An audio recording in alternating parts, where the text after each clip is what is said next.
Hello everybody, my name is Caitlin Jockmans, and today I'm going to be discussing how to differentiate different science strategies. And for my area, for my content area, I chose science. I feel like I know a lot of really good strategies for like different social studies, but I feel like I'm really lacking in my science instruction skills. So I wanted to go ahead and develop and research some new strategies that I can implement. And I found some really cute ones. And I also chose the grade, I chose first grade because that is the grade that I am wanting to teach. So that is the grade I chose.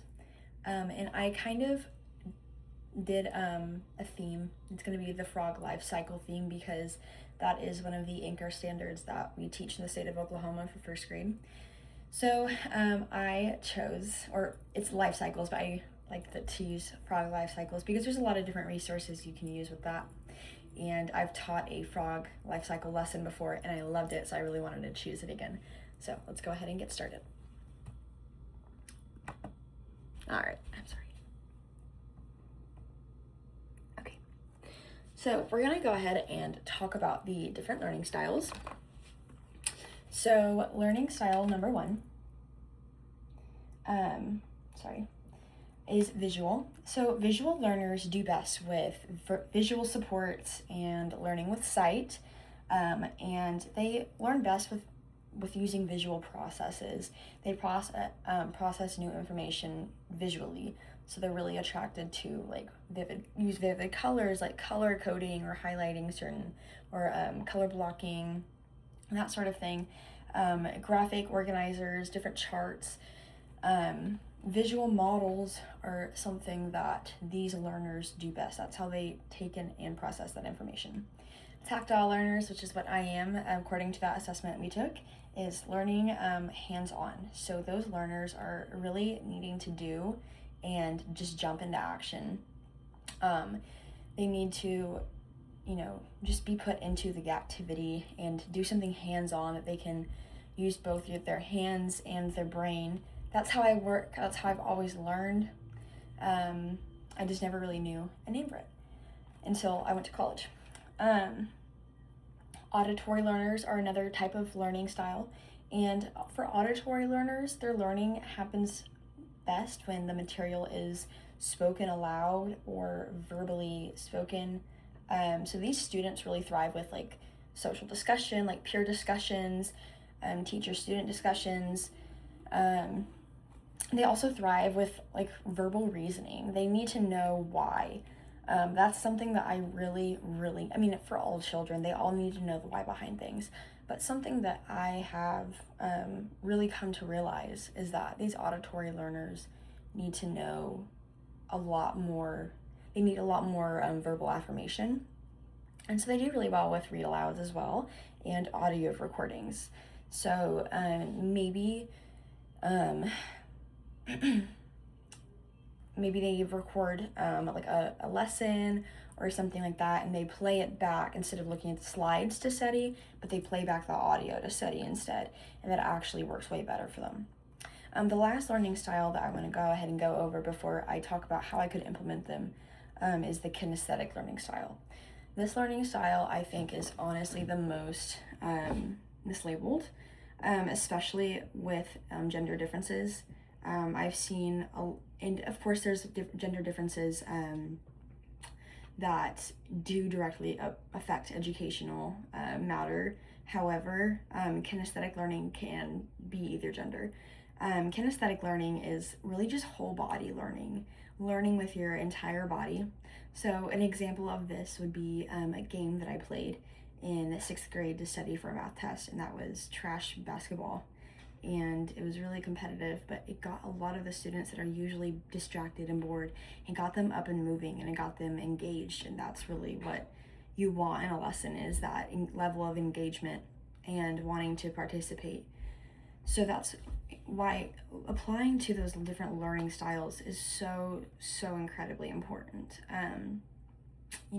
Every child learns differently, and some children could have a mix of both learning styles, and some children could really just struggle altogether and that's when you would need those interventions. But those are the 4 different learning styles. So next, I'm going to go ahead and talk about how we use those learning styles and how I can implement them.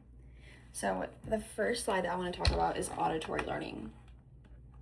So auditory learning is, if you were to teach the frog life cycle, it would be just speaking aloud. So the activity will address auditory learning needs by allowing students to listen to the facts in the stages of the cycle being read aloud to them.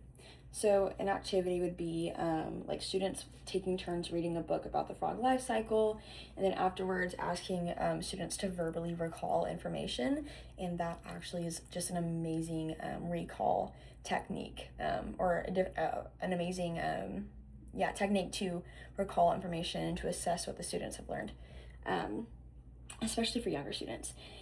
And including text in an ELL student's native language is also a way that we can accommodate to those ELL students as well.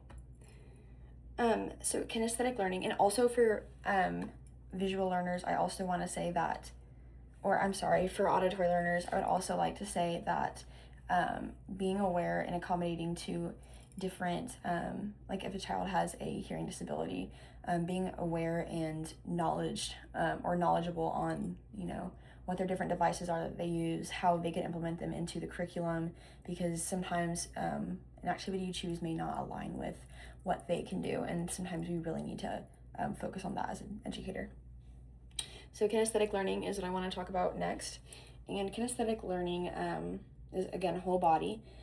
So this activity will address the kinesthetic learning needs by allowing students to learn and memorize the frog's life cycle stages through full body movement, and the children will display the stages of the frog's life cycle whenever the student or the teacher calls certain stages of the cycle, and then it'll prompt students to perform a certain dance move that they associated with that certain stage.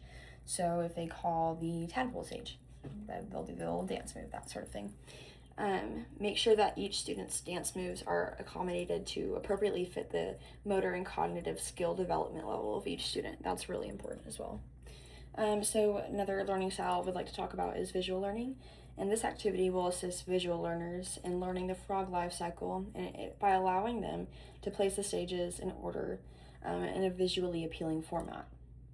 So this, again, like we talked about, could be flowcharts, graphic organizers, note-taking, color coding, things like that really, again, apply to those visual learners. So students will create a flowchart and color each stage of the life cycle while reading interesting facts about frogs. The last stage that we talked about is the tactile learning. Again, that is my learning style and how I learn best. And this activity will address tactile learning needs by allowing children to use their fine motor skills and creative decision making to create a frog life cycle model. I remember doing this. It was a lot of fun. We got to kind of choose out of some different options of how we wanted to present the information.